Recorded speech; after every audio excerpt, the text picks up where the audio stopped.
ప్రభునందు ప్రియమైన వాళ్ళారా, మీరంతా బాగా ఉన్నారని అనుదినము వాక్యాన్ని ధ్యానిస్తూ దేవునికి మరింత దగ్గర అవుతున్నారని ఆశిస్తున్నాను.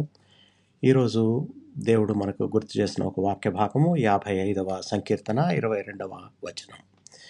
నీ భారము యెహోవా మీద మోపుము, ఆయనే నిన్ను ఆదుకొనును. ప్రియులారా, మనకు అర్థం కాని పరిస్థితుల్లో కూడా దేవుడు మన కోసం నిరంతరం పనిచేస్తూనే ఉంటాడు. మనం చేయాల్సిందంతా ఒకటే, ఆయనని విశ్వసించడం. ఆయన్ని విశ్వసించినప్పుడు మన భయం తగ్గుతుంది, మన హృదయాల్లో శాంతి సమాధానం నిండే ఉంటుంది.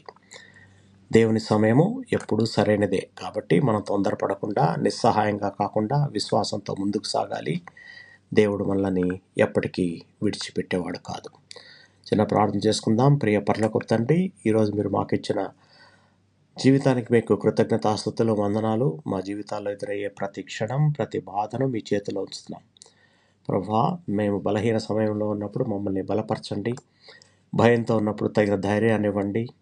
మాకు సందేహాలు కలిగినప్పుడు మీ విశ్వాసంతో మమ్మల్ని దృఢపరచండి. మీ చిత్త ప్రకారం నడిచే జ్ఞానం మాకు ప్రసాదించండి.